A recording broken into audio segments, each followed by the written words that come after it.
Selamat malam Bapak Ibu Saudara, Jemaat GKR Ankam dan juga simpatisan. Semoga kita terus di dalam rahmat Tuhan, dan pada malam hari ini kita bersama-sama akan merenungkan firman Tuhan dari Efesus pasal 4 ayat 4 sampai 6 dengan tema dipersatukan dalam satu roh. Sebelum kita masuk ke dalam malam doa Pentakosta kita yang kali ini, mari kita bersatu di dalam doa. Mari kita berdoa. Tuhan Allah yang Maha Baik, kami mengucap syukur pada hari ini kami dapat bersama-sama menyediakan waktu kami untuk melakukan malam doa Pentakosta pada hari ini. Biarlah firman yang akan kami baca dan apapun yang akan kami renungkan dapat menjadi pedoman di dalam kehidupan kami, dan Engkau dapat terus-menerus mengarahkan setiap langkah daripada hidup kami yang kami ambil. Engkau mengarahkan dari setiap tindakan yang kami lakukan, dari setiap pikiran dan hati kami, sehingga apa yang kami wujudkan dalam keseharian kami dapat menjadi perwujudan daripada misi Allah yang juga turut kami lakukan dalam keseharian ini. Kuatkanlah iman kami, ajarilah kami untuk dapat terus bertekun di dalam firman-Mu. Dalam nama Tuhan Yesus Kristus kami bersatu di dalam doa. Amin.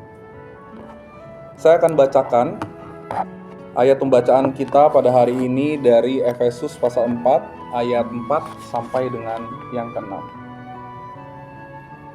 Demikian bunyinya, satu tubuh dan satu roh, sebagaimana kamu telah dipanggil kepada satu pengharapan yang terkandung dalam panggilanmu. Satu Tuhan, satu iman, satu baptisan, satu Allah dan Bapa dari semua, Allah yang di atas semua dan melalui semua dan di dalam semua. Demikian pembacaan kita, biarlah kita dapat merenungkannya dan memeliharanya dalam kehidupan kita sehari-hari. Saudara sekalian, karena tema kita hari ini adalah dipersatukan dalam satu roh, kita menyadari bahwa di tengah kehidupan kita sekarang yang dipenuhi dengan banyak sekali perbedaan, misalnya latar belakang, budaya, atau cara hidup, bahkan cara berpikir, atau bahkan kebiasaan kecil hari demi hari yang kita lakukan tentu pasti berbeda-beda. Nah, biasanya perbedaan di dunia sekarang ini bukan membawa persatuan, tapi melainkan membawa perpecahan. Di dalam kitab Efesus yang kita baca, atau surat Efesus yang kita baca ini, Paulus sedang menuliskan surat kepada mereka untuk sebagaimana mereka memahami tentang perbedaan itu bukan satu hal yang membuat kita bisa terpecah belah. Dan satu hal yang menjadi pergumulan saat itu adalah perbedaan antara orang Yahudi dan orang-orang yang bukan Yahudi.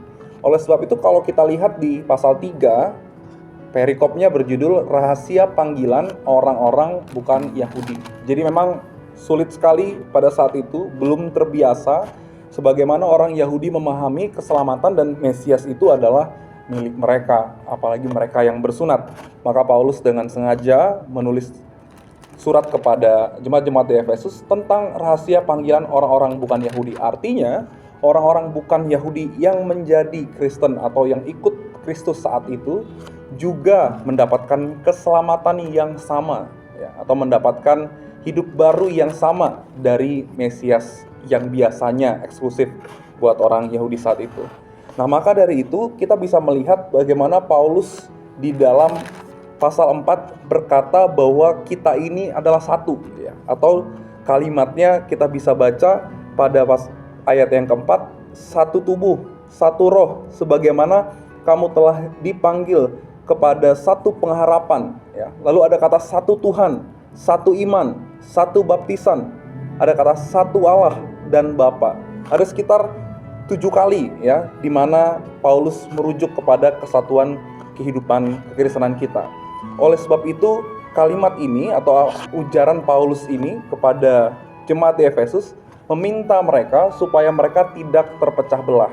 Sebagaimana kalau kita tahu juga di dalam kitab yang lain, misalnya seperti kitab Korintus, keterpecahan sering terjadi.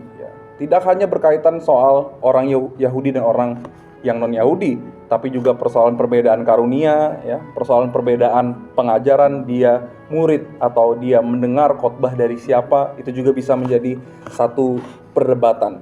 Maka hari ini kita menyadari bahwa kesatuan itu tidak mudah. Ya, kesatuan itu harus diperjuangkan. Kesatuan itu adalah wujud nyata daripada Injil yang disampaikan di dalam Alkitab kita. Sebab di dalam pengorbanan Kristus kita disatukan. Kita perlu menjadi saudara satu dengan yang lain. Kita perlu mengasihi tanpa lagi kita mengingat latar belakang kita. Tanpa lagi kita mengingat apa yang membedakan kita. Bahkan Paulus di dalam Alkitab kita tidak berkata cobalah bersatu, tetapi kita memang sudah satu karena Kristus itu sendiri. Artinya itu bukan satu perintah untuk kita menjadi bersatu, tapi menjadi satu pengingatan bagi jemaat Efesus atau bagi kita bahwa memang identitas kita adalah satu dan selayaknya kita tidak terpecah belah. Maka gereja pada hari ini juga perlu merayakan kesatuan itu di dalam setiap hal yang dilakukan, di dalam persekutuan, ya, di dalam kegiatan-kegiatan, di dalam setiap program yang ada. Tetapi tidak hanya berhenti di gereja juga, dia juga bisa dilanjutkan di dalam kehidupan kita masing-masing. Misalnya di tengah keluarga, kita bertanya apakah keluarga kita pun juga sudah menjadi kesatuan yang utuh di dalam tubuh Kristus. Bukan berarti artinya bahwa tidak ada pertengkaran, bukan berarti artinya tidak ada perbedaan, tapi apakah kita menghidupi kasih itu satu dengan yang lain? Apakah kita sebagai suami mengasihi istri kita? Apakah kita sebagai istri mengasihi suami kita? Apakah kita sebagai anak mengasihi orang tua kita dan juga sebaliknya? Ataupun juga kita bisa mengatakan apakah kita mengasihi tetangga kita? Apakah kita mengasihi juga sahabat-sahabat sewilayah kita, tempat di mana kita beribadah atau kita melakukan PAPJS misalnya? Itu menjadi perenungan bagi kita.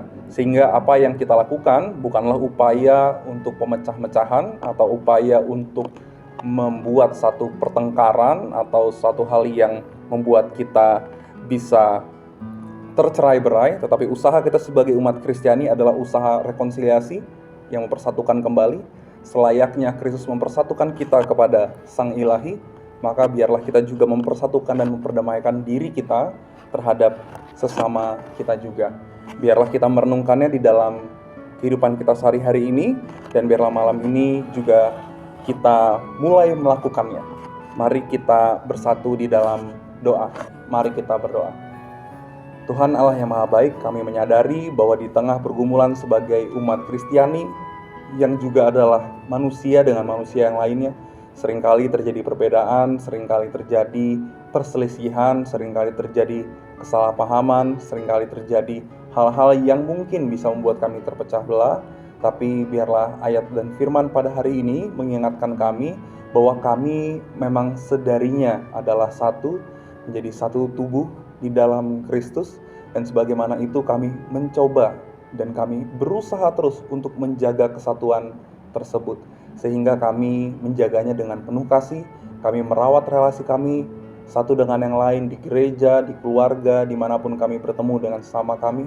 Biarlah kami dapat menyatakan kasih, menyatakan sebuah cinta, menyatakan sebuah pertolongan, menyatakan sebuah dukungan untuk kami dapat hidup bersama-sama sebagai komunitas Kristen yang hidup, sebagai komunitas Kristen yang tidak hanya formalitas belaka, melainkan komunitas Kristen yang mengerjakan kasih Allah di tengah kehidupan ini. Dalam nama Tuhan Yesus Kristus kami bersatu di dalam doa. Amin.